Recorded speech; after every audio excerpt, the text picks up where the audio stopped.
Hey guys, and welcome back to my channel, guys. So in today's video, we're actually going to be doing a coffee table styling video. I'm going to show you guys a few styles of how I style my coffee table with some glam elegant decor. If you are new here, my name is Imani. I do all things home decor, home inspiration, and home decorating.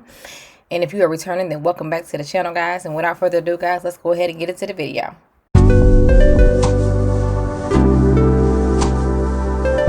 Hey loves, before we go ahead and start this video, guys, I wanted to talk about these Rose Forever roses that was actually sent to me from Forever Roses as a gift. Guys, these roses are absolutely gorgeous. These roses last 1 year and they also smell for 1 year. These are some luxury elegant roses. The entire collection of roses are real and they maintain their complete natural appearance and feel, freshly picked. And guys, these roses are ideal for like a Valentine's Day, an anniversary gift, a birthday. I'm going to go ahead and style these roses inside of my coffee table styling today. Rose Forever also hooked you guys up and they gave you guys my coupon code and you will get $15 off your first purchase. The links below if you guys would like to purchase these, guys. It comes in this beautiful black box. It goes right with my couch and it's absolutely gorgeous. The kind that I end up getting is the essential white kind in the square box. Absolutely gorgeous. I love these. It gives such a luxe feel to any space. You can put this on your coffee table, you can put this on your dining table, or just anything like that. Very beautiful. And I would like to thank Forever Roses for sending me these roses. I was super excited when they decided to reach out and decided to work with me. I have been a fan with them forever. I absolutely love this company, so I'm super excited to style these roses today. Again, if you guys would like to purchase these roses, I will have a $15 off coupon, and also that lasts for 30 days. Let's get into it.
Hope you guys enjoyed today's video. Do not forget to like, comment, and subscribe, and comment below which style was your favorite. Thanks for watching.